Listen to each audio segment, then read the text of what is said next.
Welcome back to Off Ball Takes. This is your host, Yarby Laws, and this is my co-host. Christopher Wells. We appreciate all the support on our recent content, and before we do get started, please don't forget to like and subscribe, and follow us on Instagram and TikTok at the OBT Podcast for more content and updates.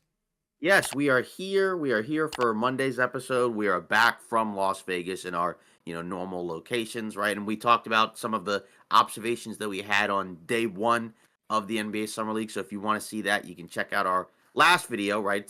Live and in person, I guess, inside a hotel in Vegas. But either way, more Summer League has occurred, and there's a number of other players, right, that have kind of come out and so far and have tried to kind of make a case for themselves in terms of their rookie debuts and why they could, be some really productive players. So since then, we obviously had already talked about Cooper Flag and everything that came along with that, right? But we also did eventually get to see Dylan Harper as well. He made his debut in the Summer League, right, the other day, right, against the Dallas Mavericks, of course, right? And, we got to see actually a pair of, a handful of the Spurs rookies, right? Because we also got to see, in addition to Dylan Harper, we also saw Carter Bryant, right? He started in that game. He started in that game along with Dylan Harper. And I think you saw a lot from both of those guys in terms of why people, ourselves included, were so high on both of those players,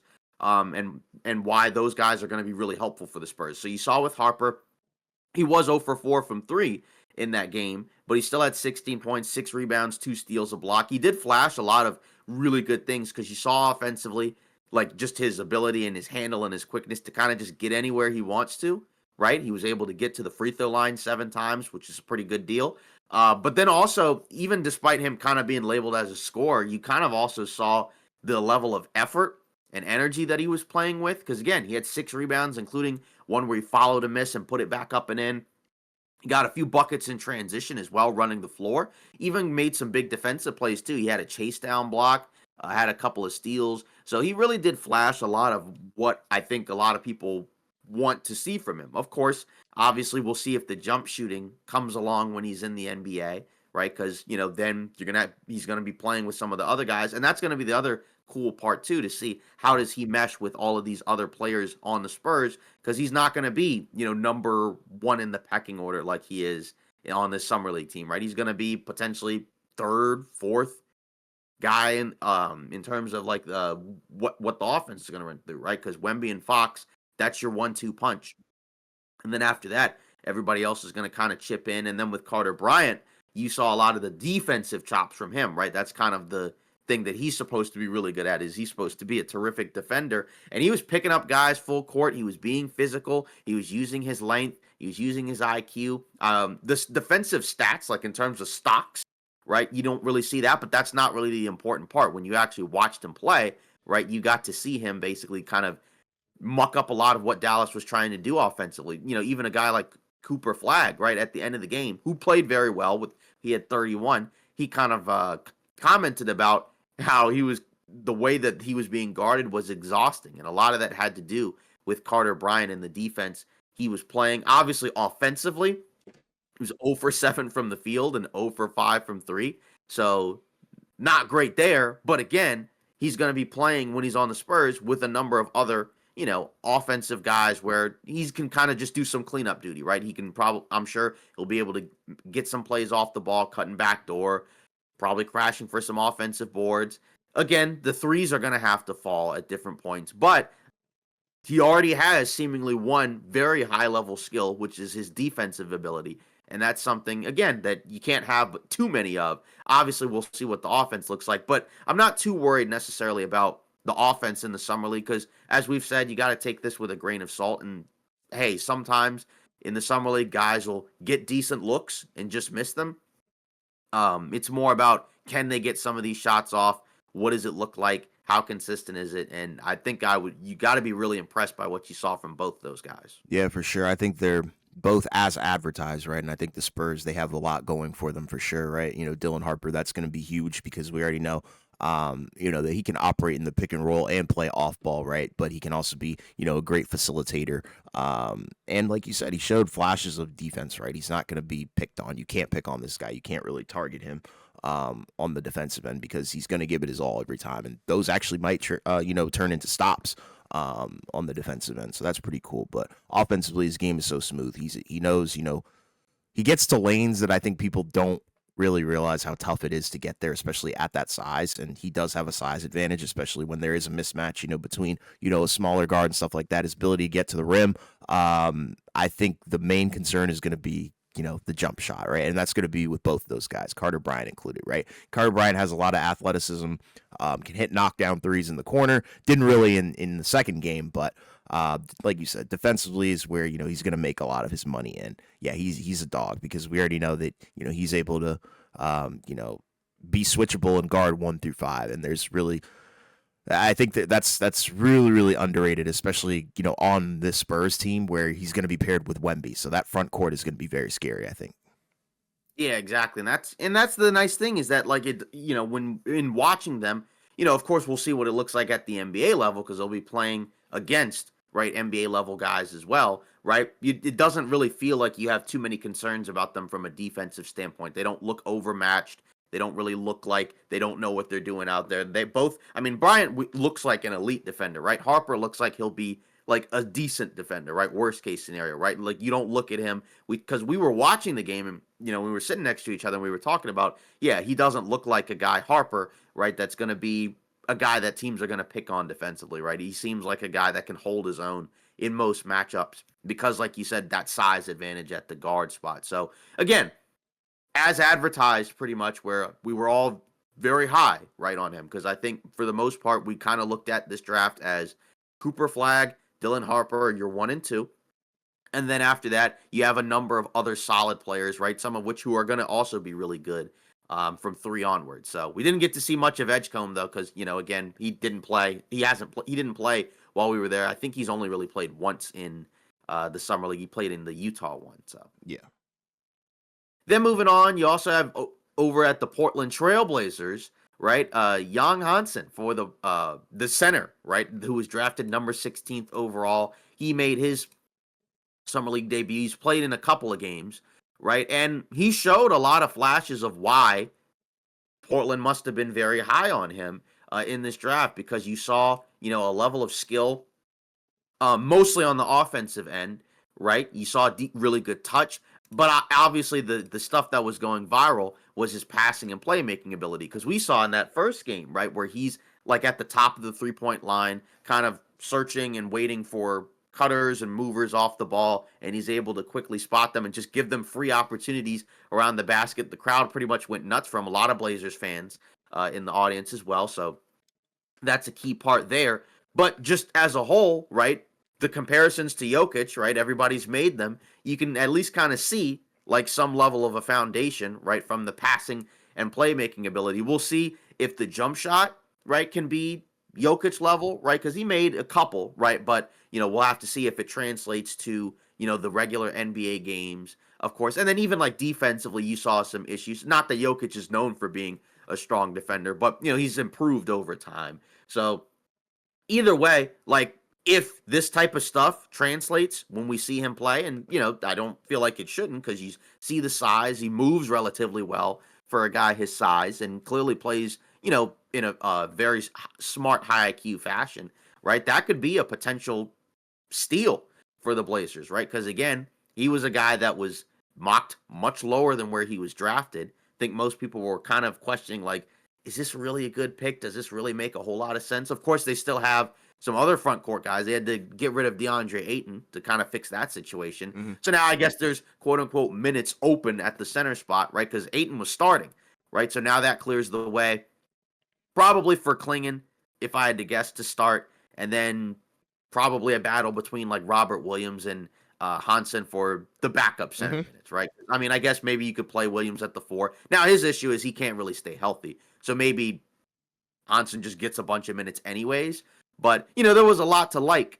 Like I said, mostly from an offensive standpoint. Now, defensively, again, there are concerns, as we saw, right? Doesn't really look like he'll come out of the gates, right, as a strong rim protector. And maybe he just won't be that at all, right? He's a guy. And again, just like most bigs, probably have some possessions where If he gets switched out onto the perimeter, that won't be ideal. But you do look at the Blazers, and the thing that we saw the second half of the season for them was how good that they were defensively. Now, again, right, it's not over the course of 82 games they were not the best defensive team, but the second half of the season where you saw flashes of there being a good team in there, right? The strength was the defensive element because they have a lot of really good defensive players, right? Like Denny Avdia, Tamani Kamara, right? Of course, Klingon as a rim protector. Right now, they're adding Drew Holiday into the mix. Despite his age, right? He's a better defensive player than Anthony Simons. So you could make the case that all right, he's surrounded by a number of good defensive players, so maybe those type of issues won't be quite as much of a concern when he's actually out there playing with the Blazers. But either way, like I said, offensively, there was a lot to like about what he showcased. Yeah, it's got me stoked. I remember when they first drafted him, when we reacted, we were kind of like, "Oh wow!" Like they traded up to get a guy who was mocked in the second round, so that's kind of crazy.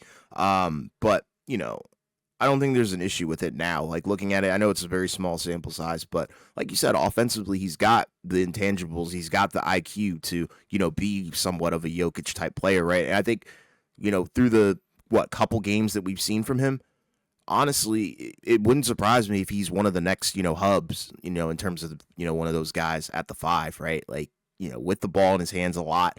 And yeah, he can run the point. So it's pretty cool. I mean, he's got a lot offensively that you like, right? 3-pointers, can shoot. He's got the handle, he's got the passing, he's got the touch as well. Like you said, it's just defensively, you do have question marks, right? Like, I mean, I'm sure there's going to be times where as a stationary defender, yeah, he could probably protect the rim a little bit, but, if you probably get him in actions, that's where you're probably going to be able to take advantage of, his lack of, quickness and stuff like that. But overall, I think he has a ton of potential. If they hone it right, Portland might have just hit a home run with that pick. Yeah, so that's going to be really cool, I think, to see Mm-hmm. how that progresses. Because, like I said, there's a lot to like so far, and I think more to like than more to dislike, right? I think so far, if he is anything like what you've seen in the summer league so far, like you said, and continues to improve, that could be, like you said, the steal of the draft. Yeah, for sure. So then moving on, you did have a couple other guys, right? Yakasionis for the Miami Heat. He struggled in the other summer league, right? Like he struggled in Utah, in the California Classic, but he did play much better in the Vegas Summer League, where again you saw some of the elements of like the jump shooting and the playmaking. Even had a couple of steals mixed in there as well. Again, I don't know how many minutes he's going to play necessarily for the Heat coming out of the gates because they added Norman Powell, they still have Hero and Davion Mitchell. I guess he could come in there and take maybe some of Terry Rozier's minutes. But either way, if we don't expect him to be a 20-point guy, but he could be somebody, again, who could be like a solid second unit guard, for a team like the Miami Heat, right? Who, again, they have guards, right? But, we've talked about where their offense had kind of been a problem outside of Hero, right? And he can't really be your main offensive player. And then on the other end, right, when we go back to the lottery picks, was Trey Johnson for the Wizards, right? Now, you're the Wizards guy, so I'll kind of let you drive the discussion for that one, right? Because I think we saw, from him some really good stuff, but I kind of want it from your perspective to start off, just because that's the guy that the Wizards took. That's your team. So, what did you think so far about what you saw from those two guys? I'll start with Trey Johnson, right? I think he's kind of been exactly in everything that I think you and I both thought he was going to be projected to be so far. It's only been 2 games for him, right? But offensively, the guys comes in off rip and just kind of gets buckets, right? That's what he's been labeled as a bucket getter, a scorer for sure. In the first game, he had 18.7 for 13, 3 for 5 from the three-pointer. So not only is he a scorer, but he's an efficient guy, right? There are times where you're like, okay, well, maybe he shouldn't have shot that. But he only had 3 turnovers, 2 assists, and very efficient, right? So I don't think it hurt, his stock by any means. He took bad shots, but he also made a lot of, tough contested shots as well. And his ability, I think, to score at all 3 levels is something that Washington, desperately needed, especially outside of that point guard position, right? You're gonna want that at the 2 or even a wing, depending on what he plays. But Yeah, everything has just been amazing. I think he's the best shooter in the draft. I think he's better than Con Knipple. I think he's better than Liam McNeely at shooting. So yeah, I think Washington, they got a steal at 6. Yeah. I still can't believe he fell to 6. I think Yeah. everybody normally had him mocked around 4 and up. That's what people were kind of like looking at. And I guess, I understand, picking VJ Edgecombe or Con Knipple based on that. But yeah, it's wild that the Wizards were able to grab him where they did. Like, and in the second game, I think that's where it really kind of, showed you, oh wow, like this kid has potential. Because same thing, right? He comes out of the gate just scoring, tough buckets, tough mid ranges. Shot 2 for 6 from the 3-point line, but still, 21 points as well. So, shout out to the Wizards, I think, for grabbing a volume score. That's kind of what we needed, especially youth, right? Like, not an older guy. This is a guy that fits the timeline. Yeah, what'd you think of his finishing? Because I know when we talked about him in the draft and leading up to it, right, we talked about that might be offensively like the weakest area of his game, right? Because we mentioned, seems like that there's some issues finishing around the rim where Mm-hmm. if he can fix that up, Mm-hmm. right, then everything will be fine. Because like you've already said, he's such a terrific scorer shooting and off the dribble that all you just got to do is fix that everything around the basket. Yeah, well, maybe this is jumping the gun a little bit, but I see a little bit of young Devin Booker in him. Just the ability to score from the 3-point line in the mid range very well. It's the paint that concerns me. Like you said, he doesn't really handle contact very well.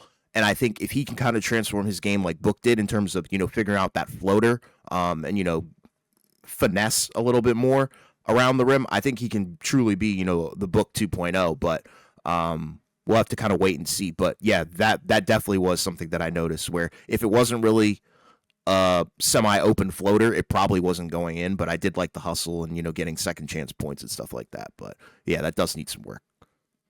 Now, I guess rookies who you felt like may have been a little bit of a letdown. Let's start there. Who did you see where, again, as we've mentioned, grain of salt, just because somebody plays poorly in the summer league doesn't necessarily mean it's not going to work because there's other factors too, right? Beyond just the overall production, right? Like who they're playing with, athletically, what does it look like? But which guys did you kind of feel like were maybe a little bit of a letdown? Where we're not panicking necessarily, but you kind of felt like, I didn't really like too much of what I saw. Yeah, I didn't really like what I saw from Con Knipple. I know he only played one game, but in that game he was 1 for 8, 0 for 5. Granted, very good shots, in terms of being wide open and stuff like that. But they just weren't falling. And then I know the ankle injury that kind of has come out or whatever. So there is that in that regard. But I wasn't really impressed with the efficiency, and I think the thing was he kind of was marketed as Mr. Consistent, right? He's going to get you, good shots on good efficiency. He got the good shots, but the efficiency just wasn't really there. So that's kind of a guy where I have some questions about him. I'm trying to think of who else off the top of my head. I would also probably say, unfortunately, I would have to go with Jeremiah Fears. Okay. I like the handle, and I think everybody did going into the draft. I'm not high on the efficiency. I'm not high on the 3-point shot as well. Like in the second game, I know he shot 5 for 21, 1 for 7 from the 3-point line with 15 points. I mean, that kind of scares me in terms of a guy who's going to have the ball in his hands a lot, who's also undersized, right? The playmaking that was there in college doesn't really seem like it's there at this level yet. I think he's struggling a little bit with the reads and stuff like that, right? Because I think he's turning the ball over a little bit more than you would probably want, especially at the point guard position if he's going to be your future. So those are probably the two guys where I'm just kind of like, not too impressed, but it's still summer league. Yeah, I mean, playmaking wise, I mean, I guess once he's with the actual team, and you got targets like beyond like Yves Missi and Derek Queen or Lester Quinones, like you'll have Zion, you'll have Trey Murphy, right? You'll have some of the guys off the bench, right? Like maybe a Jordan Hawkins or somebody like that. So there may be more to work with, right? So we'll see where that progresses. But again, like I think you did kind of see some of the concerns that people already had, ourselves included, like you said, being undersized, not seemingly looking like a great jump shooter, right? That's could be a potential problem, right? Once he gets to the pros, right? You're not concerned about his handle. It looks like he can, for the most part, get to his spots with relative ease. He's just got to finish off a lot of those plays. And, again, with more reps and more time with the guys he's playing with, again, not the perfect situation, in my opinion, which is, kind of why we felt like we liked the player, we liked the talent, but maybe not necessarily the best fit for, what a team like New Orleans needs, unless they're just like, we moved on from McCollum. Maybe we messed up with DeJounte Murray and he won't be playing much anyways. So, we'll see what happens there. But you do kind of wonder again for New Orleans moving forward, could there be other stuff on the way to kind of maybe shore up some of, what feels like a little bit of an imbalanced roster? Well, maybe beyond a little bit, but still. Very, But again, don't want to pick on them too much because I know they've taken a beating for the most part. yeah. Just I guess a couple of other rookies to mention. What did you think of Asa Newell, right? Because I know we went and saw him against the Heat, right? And there were some things in terms of like the rebounding and the length, right? Because I think when we saw him, he had like 8 rebounds or so. Didn't really shoot that well. Didn't take a lot of jumpers, right? It was, he took 3 threes. I think most of the rest was inside the 3-point line. But what did you think of him? Because he was kind of a piece of this Pelicans discussion as well, right? Because everybody mentions like, oh, well, the Hawks traded back in the draft to take Newell, and most people liked the pick. But then also the main focus was, well, New Orleans gave up a 2026 first unprotected, so that's kind of really the biggest value in this trade. But what did you actually think of the player?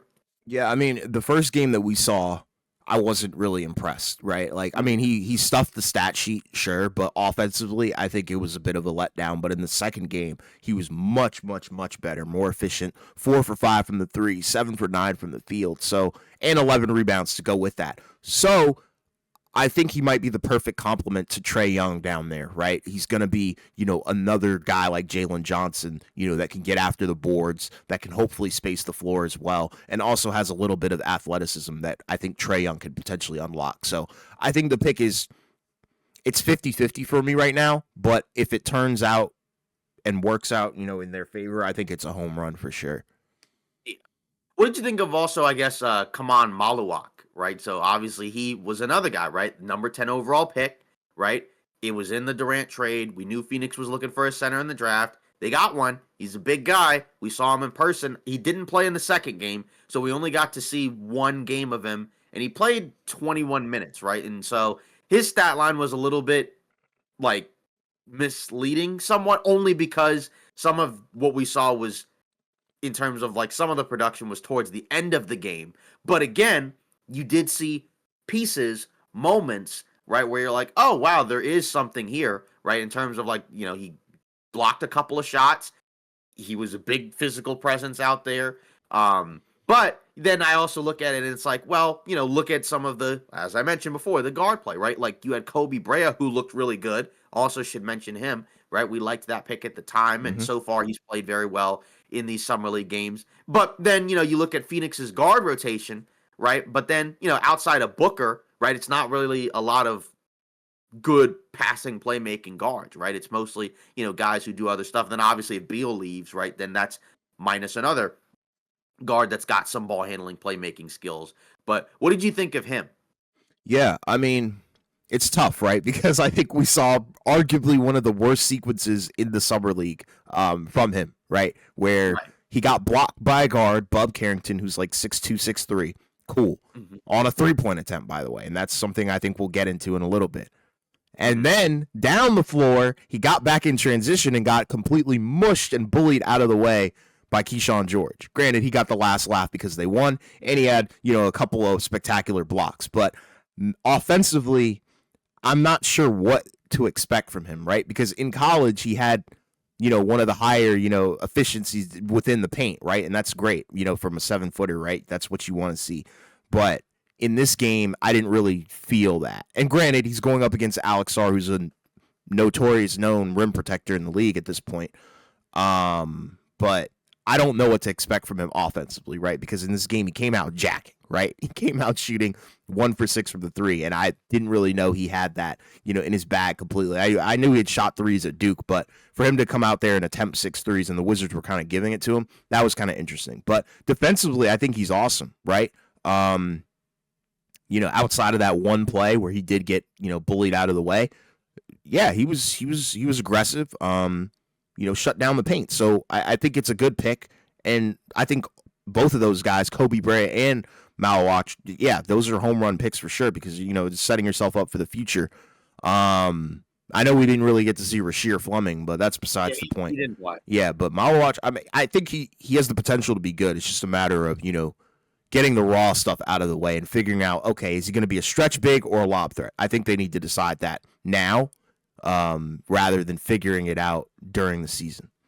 Yeah, and again, like for during the summer league, like we've seen players kind of like experiment with different aspects of their game. Like I remember the last time we went, I think that was the Wemby Summer League, yeah, 2023, and we saw Jalen Duren for Detroit, and there were a number of possessions where he's kind of playing a face-up style, where he's got the ball in his hands and trying to take guys off the dribble, and then you didn't see as much of that, right, like during the actual season. But now when you watch him play, it's like, wow, there actually is some good passing and playmaking, and additional handle skills in there from the 5 spot, right? So it is kind of an area for some of these guys to experiment with different aspects of their game. But like you said, I think you saw a couple of rough stretches, but overall you at least saw some positives in terms of why Phoenix and why a lot of people were high on him in the draft. It's just like you said, a little tough to get a read on what is his role offensively going to be on this team, because they do have other guys who can shoot and space the floor,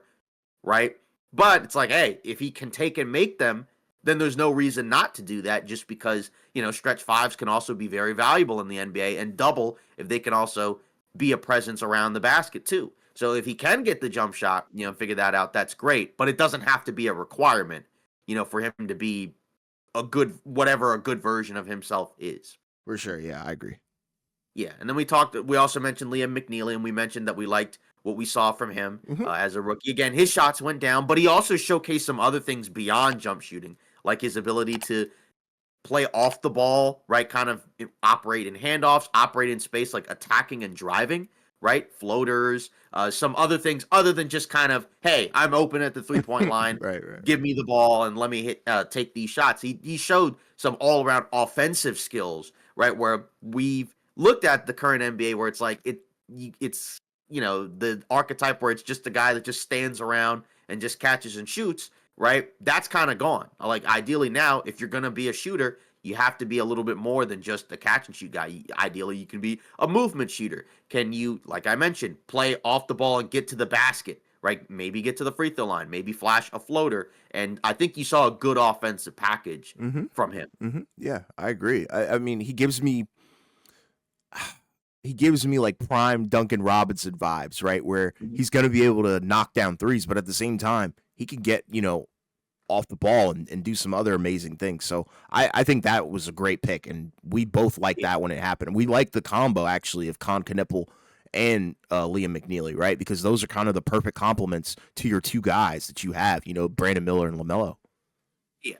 Then I guess just any other rookies that you can think of that stood out either positively or negatively? Because I know we saw a couple other guys, right? Like we saw the Nets play with all their rookies play. Sure. For Oklahoma City, we saw Sorber didn't play, at least in the games that we saw, but we did see Nikola Topic.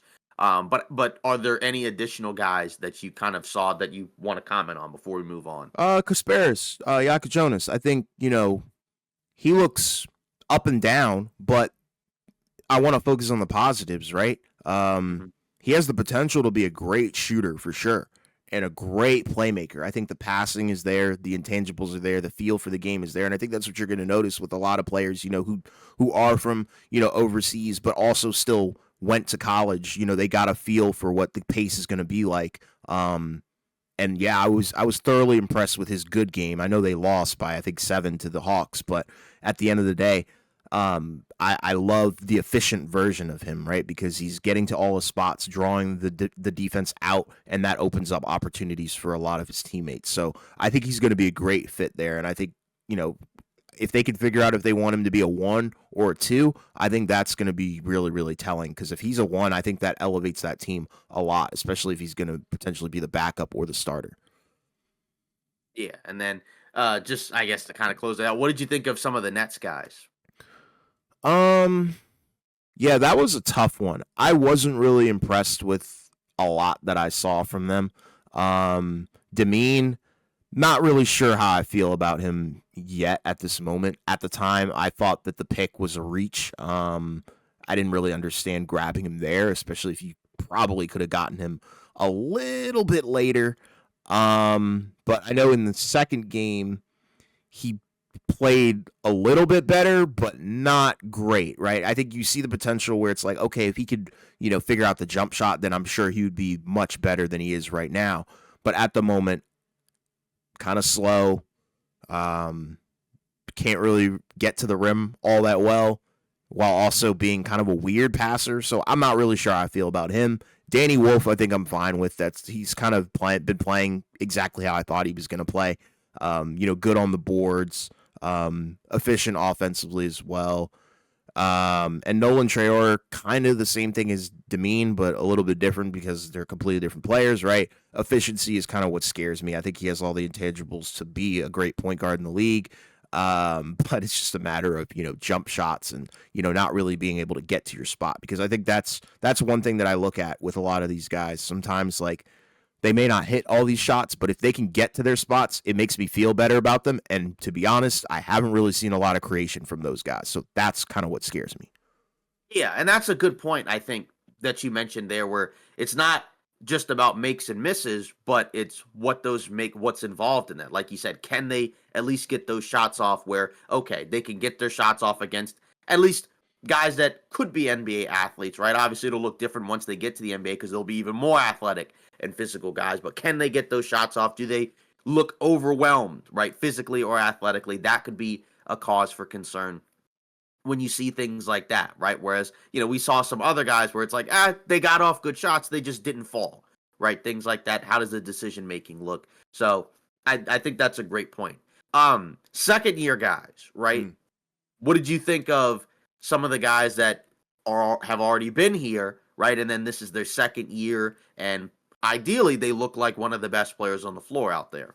Yeah, it was funny. I do kind of want to start with the Wizards, because that's my Hmm. team, but Yeah. thoroughly impressed with what I saw from Keyshawn George for sure, especially in the first game. Seems very switchable, very versatile, exactly kind of what I thought he was going to be projected to be, going into last year's draft, where it's like, okay, yeah, this is a Swiss Army knife, just depends nightly, right? It's going to depend on, the matchup on what exactly you want him to do, right? There's some nights where he could do stuff with the ball. Some nights he's going to have to be your best defender, right? And I think that's the cool part about, him. And I think he's kind of finding, his own and being a little bit more confident, because at the beginning of the season, wasn't that good. Latter half was great because he started finding a role. And now I think you're seeing the confidence offensively is what really, really scares me for sure. And then Sar, first game, didn't even really look like he belonged, like, out there in terms of, like, being in the league at all, right? Like, offensively horrible, defensively so. Second game, I think he set the all-time summer league record for most blocks in the game. So that's kind of cool, right? I mean, we already knew that he was going to be a great defender, so it seems like he's trending towards, getting better defensively. I would like to see a little bit more from him offensively. In the second game, he played a lot better. Definitely looked like a number 2 pick, right? Very efficient from the field, rebounds, and also had 8 blocks to go with that. So nearly recorded a triple-double with blocks in the summer league. So shout out to those guys. But I'm trying to think who else was a second-year player. I think Jalen Wells, he was pretty good. I saw a lot of things that I liked from him in terms of, the things that he's been able to do offensively, because it's kind of similar story to Sar, where, yeah, he's a very switchable defender, very good defender, but offensively, what can you bring to the Memphis Grizzlies? So I like, seeing him, kind of have the ball in his hands a little bit more than he probably would, on the normal Memphis team. Yeah, just some other second year guys, right? Like Terrence Shannon Jr. for Minnesota. I think he continued to showcase right? That he's going to be an important rotational piece for them, especially considering that they've lost Nikhil Alexander-Walker, so they're probably going to have somebody come up and come in and kind of elevate themselves into the role. I mean, that's also going to probably be Rob Dillingham as well. Different players, different role, right? But again, he's the guy that they drafted top 10 overall last year or traded for. So he's going to have to continue to showcase some of his strides as a scorer and a playmaker, right? Where if that actually does translate, then that's going to help make Minnesota better because that's something that they really need. Devin Carter for Sacramento, that was another guy that I think kind of showcased some really good stuff. I mean, in the second game he played in, I mean, he hit his first 5 or 6 shots. And, we already know that he can compete on the defensive end. He can rebound very well for a guard, very active, right? It's all about the offense for him. Now, this is going to be a really weird Sacramento Kings team. So I'm very curious to see what his role is in terms of where does he come in, where his minutes are, who he's playing alongside. Because they do have a lot of guard players that are probably going to get a decent amount of minutes. Because, I mean, you look at that starting group, right? Because you got Schroeder, you got Levine. Then off the bench, you have Monk, you have Keon Ellis. Those guys are already in the guard rotation. So then where does Devin Carter fit in? Does he maybe play like a role where he's guarding the guards, but like offensively he's playing more of like a wing or a big role like a Yeah, like Gary Gary. Yeah, Payton exactly. or, Yeah. or something like that? I'm not sure. But that was a guy that I think showcased some really good stuff in the summer league as well. And there were some other guys that we saw. Again, I don't know how much they're going to play, but say like KJ Simpson for Charlotte, right, to go along with the 40,000 other guards that the Charlotte Hornets have. Ron Holland for Detroit, right? He looked really good, I think, in the games that he's played so far. As an athletic, run the floor type of wing. We'll see. I mean, he's taking some jumpers, so hopefully those will continue to go in because that's kind of been a weak spot of his game, right? That we mentioned, right, where it's like, hey, he's got a lot of really good intangibles, good length, good athleticism, and good defense. But what does that look like offensively? And Reed Shepherd for Houston, right? That's another guy where, funny enough, he actually looked good in the summer league last year, right? He was one of the standouts, but then he didn't really play a whole lot his rookie year. But now the minutes are open and the opportunities there for him to come in and take the backup point guard role because, again, with the guys that they sent out like Jalen Green and Dylan Brooks, right, there's an opportunity for Shepherd to come in and potentially, run some of the offense with the second unit. Maybe he closes some games, say if Van Vliet is hurt or, just has, I don't know, just a weird stretch. I mean, he closes a lot, so I doubt he comes out, but maybe Reed Shepherd closes with Van Vliet.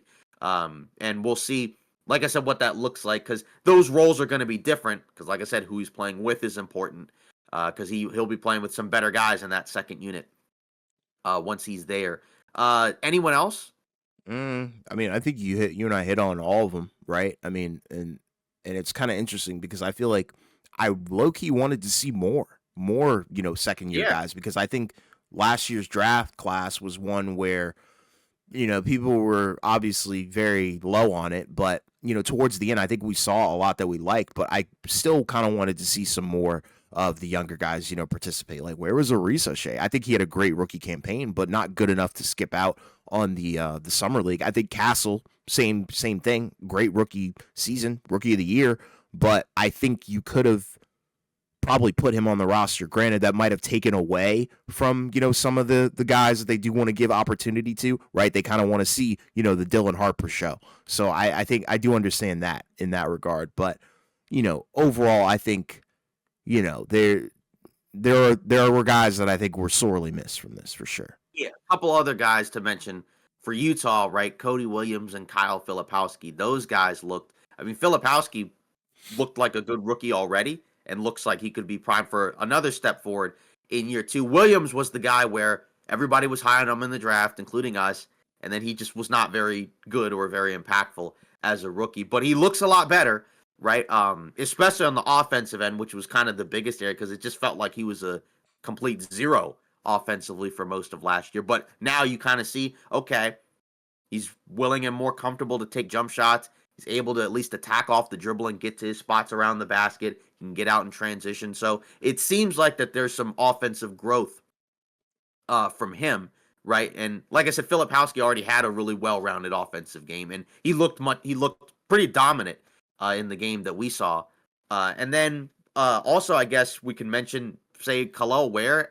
Eric Spoelstra had some, comments about him that were, that were very complete, but it didn't really completely shed like a super positive picture. It didn't really paint a completely positive picture about him, which kind of continued to flash some of the questions and concerns right about him. Yeah, it is interesting. Like, what do you are you still high on him? From last year or not really? Yeah, I would say again, the physical talent is there, right? And there's some really well balanced offensive skill sets. It's just a matter of, like we said, there were questions and concerns about the motor, about, the work ethic and things like that. So will that pan out in year two? I'm curious to see, because they have added a little bit more offensive punch. So maybe that kind of forces him into a role where there's going to be nights where he's not going to get as many offensive touches. So he's going to have to focus more on playing really hard on the defensive end. I don't think, there's a reason to give up on the talent, but, considering he was the guy where they said, we're not going to give him up in a trade for KD, right? He kind of has to showcase, right, that what we've been hearing about him recently is just kind of, an outlier moment, a fluke, right? And that's not going to define him going forward. Yeah, I mean, I think the following game after, the comments, I think he Right. played a lot better. So that's Exactly. ideally the kind of player that you would want, right? Who doesn't necessarily, you know, can't really take criticism, but responds with his game. So much Mhm. much better performance, in his last game. But Yeah. yeah, I think he'll be all Kind right. of an extreme transition, but say like Cooper Flag, right? He mentioned after his first game, this was one of perhaps the worst games I've ever played, and I'm going to be better. And we saw the second game. He was definitely much better Yeah. in the second game. Mm-hmm. So I guess, and then the other second year guys that I mentioned, what did you think of the Jazz players? Yeah, I mean, Filipowski looks complete, right? He looks super, super cool, composed, especially at that big man spot. So I think he's Mhm. going to be, a long time piece for Utah, right? And I think when they drafted him, I thought, you and I concluded like home run pick for sure and home run draft class for them. Yeah, Collier too. I think you have to throw him in there. The playmaking is there for sure. Been there since last season. Can we see a little bit more offensively, like jump shots? Hit a couple corner threes, I think, in the game that we saw. So that was kind of cool. But Cody Williams looks a lot better. I mean, I remember we were talking, and I was like, I mean, from what I saw last year, he didn't really have a bag. But right. as the game progressed, especially the one that we watched, you could kind of see more comfortable getting to the rim, more comfortable with, double moves. And I think that's the good part, right? Like if he could figure out how to break people down and be a threat offensively, I think that's all you could really want, because I think people picked him based on the upside of, okay, can you be a 15, point scorer? Like we just need 15 from you a night. Right, exactly. And again, like, this is why you don't want to completely just give up on a guy because he had a bad year. Like, he was bad his rookie year, right? He was one of the worst players in the league Mm-hmm. essentially, as a top 10 pick on a bad team. So that's not ideally what you want to see. But this is a new year. This is year two, and with the quote unquote moves that they made, where I mean they really didn't get anything back, it does open up a pathway for him to potentially be able to get consistent minutes, right? Where now he's going to be able to go out there, have a certain amount of responsibility, and we're actually going to probably get to see, right? Like whether or not he's really improved as a second year guy, or is it just more of the same? I still believe that he'll be a good player. So I think we'll see some better production from him, especially on the offensive end, right? When we go into next season. And again, Utah's going to be bad. They're going to be a weird team. There's a lot of different players on there, but they've moved some of the veteran guys that we talked about. Were taking away minutes from the young guys. So now we'll be able to see more of them. We'll see if Taylor Hendricks comes back as well, because obviously he didn't play. I mean, I know he's in what, year three, or is he, or whatever, and he had Yeah, the, 3. yeah, and he had the bad injury last year that set him back. So we'll see going forward. But I'm still high on a lot of those guys that they drafted, but they do need to be better Yeah. because again, some of those guys were a little bit up and down at different points. And Mm-hmm. again, understandable, weird team, weird situation, but now there's spots that have been cleared up. So Yeah, we exactly. should, at least worst case scenario, even if they're bad, we should see more from all those guys. Mm-hmm. Yeah. So now we're moving. out of the summer league, right? Obviously, the summer league is going to continue to go on, but a lot of guys will probably not play too much longer. Like we already know, Cooper Flag's going to be shut down, so it'll be some of the other lower tier guys that will continue to get minutes. But those are our thoughts. I would say a little bit more detailed, right, on what we've seen so far from the summer league. And again, it's a good thing, right? It was a fun experience. The load management thing kind of gets annoying at times, right? And some of that is just based off of these guys played in the Utah and California Classic ones, right? Like say Edgecombe played in the Salt Lake City one, as did Ace Bailey. They haven't played at all in the Vegas Summer League games because they got hurt in both of those events, right? Or say like a kind of a different one, but say like Dalton Connect played in the California Classic, played in pretty much all of them, then also plays in Vegas, maybe a little bit overworked, and then ends up getting hurt in one of those games. So, I mean, I understand the different summer leagues, but that was one thing that was kind of stunk because, especially in the case of Ace Bailey and Edgecombe, like we wanted to see those guys because those guys were top picks, right? And those are other guys that we would have liked to have seen more of and kind of get a read in person of what they looked like, but we didn't get to see them. I think they think that Edgecombe will play. I don't know about Bailey. So hopefully those guys will play and we can at least see it on TV. Yeah, exactly. Ace is the one that kind of threw me off. I really wanted to see him play because I think, he has a lot to prove, to the entire league, right? And I think he has the talent to do so because in the second game he played a lot better, than the first debut one or whatever up in Utah. So, we need to see those guys play ASAP. Yeah, 100%. So now we'll move on right to some, other league stuff going on around the league. We did talk about in the last episode, right, all those extensions. We didn't mention Paolo, right, who did get his rookie extension, right, where he's, now going to be, going forward, obviously, as we already knew, one of their foundational pieces, right? For that max extension, it could be worth up to $287 million over 5 years. I think we both believe he will be a superstar, all NBA guy from here on out going forward. The contract makes perfect sense. We'll see what the Magic look like next season because once we talk about their offseason, right, they've clearly made some moves to gear themselves up to take a leap in the Eastern Conference next year. And obviously all that starts with Paolo, their franchise guy, who we're very high on. I know he's sometimes a polarizing player just because of the shot selection and whatnot, but for us, we believe that he is a superstar talent and that he will continue to showcase that going into next season as long as he's healthy. Yeah, for sure. Yeah, so then moving on to some of the other stuff going on around the league, we did get some news from Boston, according to Gary Washburn of the Boston Globe, that Jason Tatum has been active in trying to recruit Damian Lillard to Boston. Now, obviously, Lillard has not signed with a team yet. He's going to take his time because he's going to get that money from Milwaukee, and obviously he's going to be out for most of, if not all, of next season, right? So he can take as much time as he needs to. And again, we know that he's got a good relationship with a lot of guys around the league, and of course there had already been reporting backed up from The Athletic about that the Celtics were amongst the teams that were very interested in bringing him in. And, again, it makes sense considering they moved on from a number of guys on this team, right? Who knows, maybe more down the line, right? He could be, like a really good addition. And you have guys like Tatum and Brown, right, to help out on the defensive end so that way he's not going to get picked on as much. Of course, age-wise, right, what does he look like post-Achilles? But assuming he signs on what is going to be, right, a pretty inexpensive deal, we talked about it, whoever gets him, that's going to be a steal, right? Obviously, for Boston, guard-wise, offensively, he'd be one of the best ones that they've had. But, of course, that's all based off of Achilles.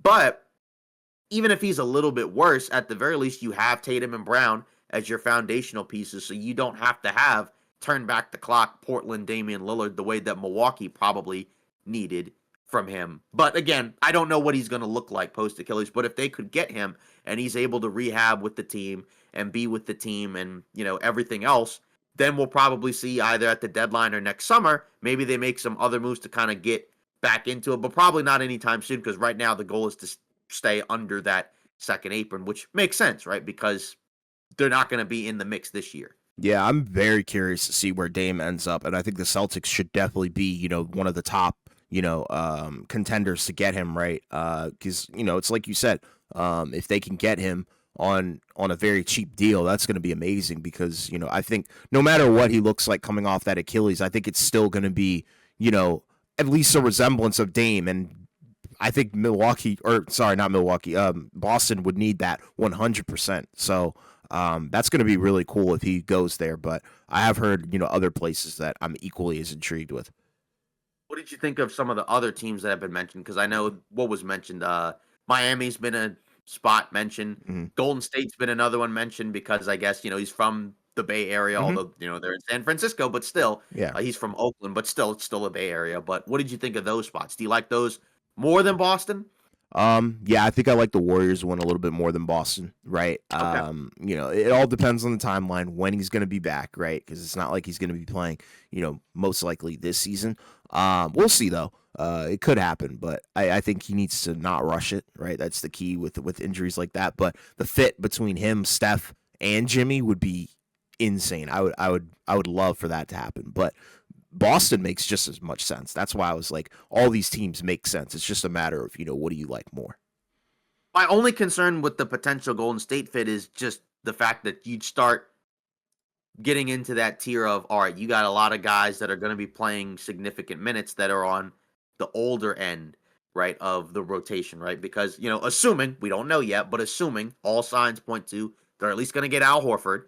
So let's say you have him, you got Steph, Jimmy, Draymond, Dame, right? Those are all guys that are in the latter portion of their careers, and that could be a potential problem. But again, if he's anything close to what he could do before the Achilles injury, right? Like you said, wherever he goes, talent wise, that's a steal, and that can at least help overcome, right, some of the potential issues with the age, because at least you have another guy that you can have the ball in the hands of outside of just Steph or Jimmy Butler, right? And he can handle some on-ball activities too, right? So not that I mean, you'd still probably want it ideally to be in Steph's hands, but considering his shooting ability, he can still play off the ball as well because he did some of that in Milwaukee, right, at different points with Giannis, even though that fit really didn't pan out as well as I think most people would have hoped. But like you said, you can't really go wrong with any of those spots he goes to. Do you have a prediction of where he goes? Um, I would have to go with Golden State. I think that one Oh, makes the most sense, for him, ideally, right? Because at this point, I think he made it known that he wants to play with Jimmy Butler, right? I don't think he necessarily wants to play in Miami now, even though I think Miami would be cool too, because then you're back to being the number one guy. So that would be kind of cool. But I think he probably wants to play with Jimmy, and it's home, so all roads lead to that. I think. yeah, because I think Miami would probably at this point be maybe less likely. I mean, I guess it depends on what he wants to do. Yeah. If he still wants to win and compete, then it shouldn't be Miami. It should be one of the other two teams, either Boston. Probably might have a better chance with Boston because you're in the East, assuming that they can regroup, right, and figure out the rest of the stuff around Tatum and Brown. But like you said, you can't really go wrong with either of those spots. Is there maybe another team that you think could be like a dark horse sleeper team where it's like, oh, if they get him, that could be a sneakily really awesome addition? Yeah, that's the thing. I mean, every team could use this guy, right? Right. It's really just a matter of, you know, I don't know. It is interesting. I don't really have one off the top of my head that makes me kind of feel like, yeah, dark horse, because at the end of the day, it's where he wants to go. Right. And I don't What know, about I don't know mhm. what would potentially work. Yeah, what about like a Minnesota or a Houston? Yeah, that would be crazy. If Houston got him, they might have the best offseason of all time. Mhm. Um, I I mean, I don't know. Do you would you consider Boston kind of a dark horse, because they kind of came out of nowhere? The only reason why I hadn't is just because there's at least now recently been reporting, like I said, from the Athletic, as well as the Boston Globe, about the Yeah, idea of like, hey, Tatum's actively trying to recruit this guy. So I feel like we've heard too much about Boston for me to feel like it's a dark horse. I don't know if we've heard anything about Minnesota or Houston in terms of reporting. At least I haven't. right. Yeah, I don't know. I don't really have a dark horse. Do you? Though I would say those two teams, like Okay. like teams that I think he could be, because say like with Minnesota, like who's he competing against at the point guard spot? I mean, I guess Dylan, Conley at this point, he's older than Dame Hmm. and probably doesn't have but so many more seasons left. So it's Dillingham, and we don't even know if he's ready yet. Now, I guess ideally they drafted him eighth overall, so he should be ready at some point, either this season or next season, preferably this season. But that could be one. And then Houston is the other one because point guard spot, it's Van Vliet and it's Reed Shepard, basically. And those guys, Van Vliet, we know is good, right? And obviously he's kind of cemented himself, at least right now, as the starting point guard, but he may not be that forever, right? But those are just teams that I just have kind of thought about. Just because like you said, he could, in theory, go anywhere, but I don't think he would go to a team where it's like, is he going to go to Washington? No, Probably not, no, no, no. right? And like if you're Washington, right, you're kind of fine with what you have right now, right? Yeah, Just not that you're like necessarily going to say no to Dame, but it's just like right now you're rebuilding, so it doesn't make sense for a team like that to, to grab like a Dame Lillard, right? I yeah, would think it would be a team that's a contender, right? Or like a team that's like on the cusp of a contender if we just added another talent and we can get a guy for free, for right? sure. So even like the teams below some of the teams that we mentioned, like again, like like now Boston, because Tatum's out, right? They're not going to be a contender this year. But like if you could add Dame to the mix, right? Like that could be, like I said, something that could really put you in a really good spot. Yeah, But then, like I said, after that, I'm not really sure, yeah, because but I would say most of those teams. I mean, because Clippers, I mean, you got Harden, right? So I mean, I don't, and it seems like they're gonna get Beal, so you probably don't necessarily need that, right? And then obviously the Spurs, they got all their guards, so I'd say probably of those teams, probably like a Houston or yeah. Houston Minnesota, would be crazy. sleeper dark horse team, in Yeah. my opinion. Okay. Yeah, I'd agree with you on Houston. Yeah. Then moving on, after that, according to reports, it sounds like that Giannis and the Bucks are in a good spot. Now, this is coming from the team president, right? Peter Feigen, right? He gave, basically said, we kind of laugh internally. It's where we've been for 10 years. Giannis loves Milwaukee. Milwaukee loves Giannis. We're in a good place. We feel great about it. It's business as usual. We're looking forward to next season. Now, while we were at Vegas, during the summer league, right, there was a word from Shams about that Cole Anthony, right, is going to get bought out by the Grizzlies because they need, in order to re-sign and extend Jaren Jackson Jr., they have to open up some money, and they can do that by getting rid of Cole Anthony, and then he's expected to sign with the Bucks once he gets bought out and clears waivers. So that's a number of guards that they've added. Now again, none of them are high level guards, right? So that's kind of the concern there, where it's like, yeah, you have depth, but the starting spot isn't necessarily great or ideal. I mean, if you look at some of their additions so far or moves so far, right? Like they mostly brought back, aside from Dame, a lot of the guys they had, and then brought in Miles Turner. So it's like Turner, Giannis, right? Kuz, and then the guards, right? It'll be presumably when they bring him in, like Cole Anthony, but then also like Kevin Porter Jr., Ryan Rollins, right? Gary Trent Jr., Torian Prince. Again, all solid players and additions. I'm just not necessarily sure if I would still buy that I can expect the Bucks to be able to be one of the best teams in the league next season. Like, could they win a number of games? Sure, they have Giannis. He's one of the three best players in the league as long as he's healthy. They're going to be, somewhere around like a 45 win team, or something like that. And if they add a little bit more, then yeah, they could win some games. I just have a hard time thinking that the team as currently constructed is going to have a good shot of winning the Eastern Conference, because I just think there's a few teams that are better. Now, the East will be worse, but then you look at some of these other teams where it's like, yeah, they don't have a Giannis, but their teams are just better, right? Like, I'd say like I guess, the Magic right now, of course, they haven't proven a whole lot, but I think at least on paper, they feel like they have at least more well-rounded talent than a team like Milwaukee, where after Giannis, it just feels like there's a pretty significant drop-off. The Knicks, right? They were in the Eastern Conference Finals last year. There's no reason to feel like that they couldn't just make the finals. Cleveland, right, basically ran it back, minus Ty Jerome, so they should, and then I guess they added Lonzo Ball, so they should still be really good. But what do you think? Like, do you feel like the moves that Milwaukee made, does that ease your concerns of them being able to contend and win the Eastern Conference, or is it just like feel basically the same? Let's check back a few months later and let's see where we're at, and you're still not necessarily buying that this is going to work long term, Um, I would say with Boston kind of being out of the picture, right? it elevates Milwaukee, but not to the point where they're the favorite by any means. It Right. it makes me feel like they can get to the Western Conference Finals, and that wouldn't surprise me at all. Can they get to the finals and win? No, I don't think that's going to happen. But I think they could realistically get to the Western Conference Finals, just or Eastern Conference, excuse me, just because they do have a Giannis and Miles Turner's a good addition, and I think the other guys as well. I think Giannis could backpack that team to the Eastern Conference Finals.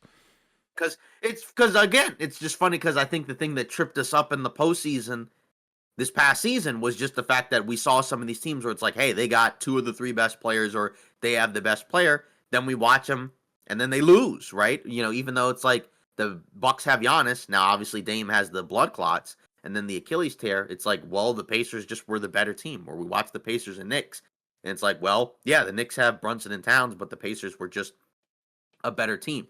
Like you said, Boston's out of the mix, at least for this year, which makes me feel like if you're the Bucks, this kind of has to be the year where it's like, yeah, you kind of have to ideally make the conference finals, because I just don't see much of a pathway going forward to continue to improve if this doesn't work. And like you said, maybe if everything works out beautifully and perfectly, they could get to the conference finals.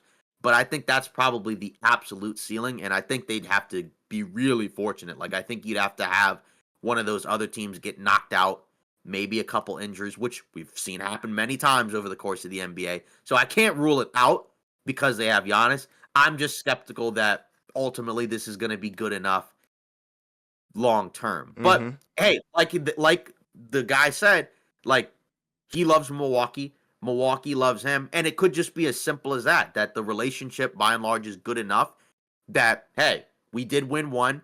I don't mind being here the rest of my career. Like, I would think, like, I don't know how much they can really win at this point, because I feel like they've probably peaked in terms of what they can really do from here on out. But we'll see. I think at the very least, it's pretty clear that we're not going to see anything from him in terms of getting moved anytime soon. It's probably at earliest going to be maybe at the deadline, but more than likely probably next summer. Like, I think at this point, it's like, the thoughts about, is he going to get traded this time around? Probably not going to happen. Yeah, I would agree with you. Yeah, it's not going to happen. Yeah. So then, moving on, then we also had some more stuff come out Lakers wise, right? Like, Rich Paul came out and said that LeBron hadn't asked for any Lakers trades or anything, even though there had been reports about teams that had contacted him. Now, ESPN also had to correct the article that they put out, because they had mentioned that when the Lakers were sold, right, to the new people or the new group, right, Luka was notified, but LeBron was not. And then they had to correct it where it was like, no, he was notified, but, he didn't put out a public statement. So it kind of makes the reporting initially look not great, right? Because it kind of suggests, okay, what was going on here? Of course, it's a big deal. It's a big story because everybody's trying to figure out what's going to happen with LeBron, what's going to happen with the Lakers. Is he going anywhere? I think both you and I have kind of felt like, at least this year, he's still going to play, finish the season in LA, moving on in the next season. Have no idea. Does he retire? Does he sign somewhere else because his contract will be up? I don't know. But, as of right now, there's a lot of different things going on. But it does feel like that, because we've talked about it in the past, not a lot leaks out of Lakerland, and it feels like a lot of stuff tends to kind of get pieced together from different sources, because it feels like sometimes you're going to get different things from different people. Because even at ESPN, right? Like, I mean, you had McMenamin basically kind of throw cold water on the initial report that came out from the other people who put together that article. I think it was Shelbourne and Windhorst, right? Where, hey, they work for the same company, but they were getting different information.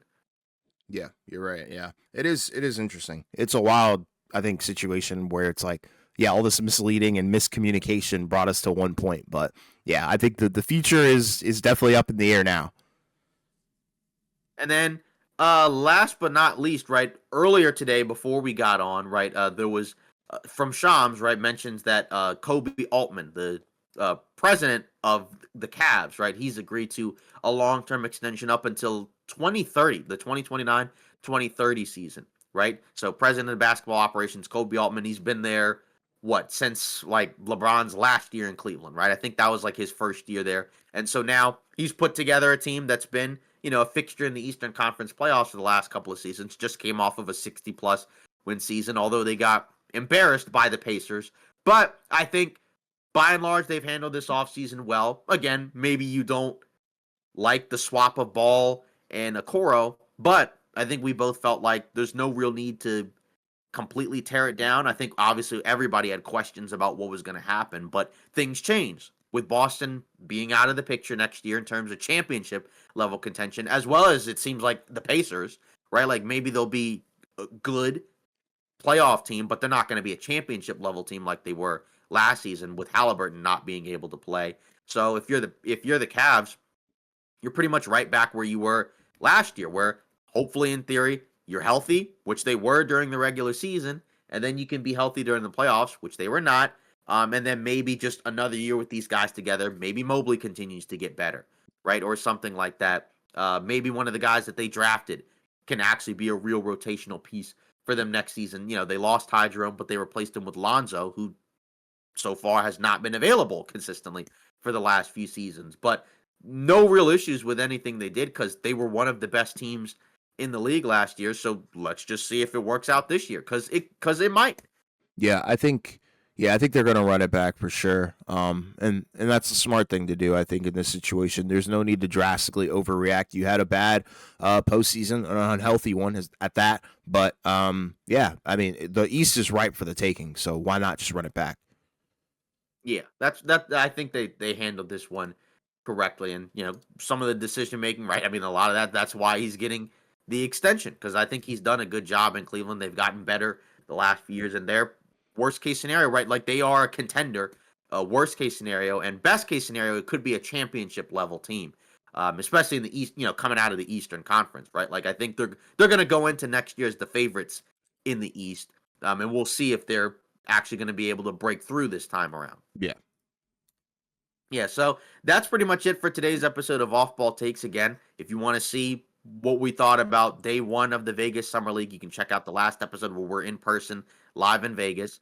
And of course, the Summer League will continue to go on. We'll see what we can really do after that because once that happens, the NBA pretty much is dead silent for most of the time up until training camp. But, there'll still be stories to talk about. And again, if you want to join in on our polls or leave a comment on our videos, you can go to @the OBT podcast on our socials or leave a comment on our videos and continue to like and subscribe to help the channel grow. We appreciate all the support. We'll see you next episode.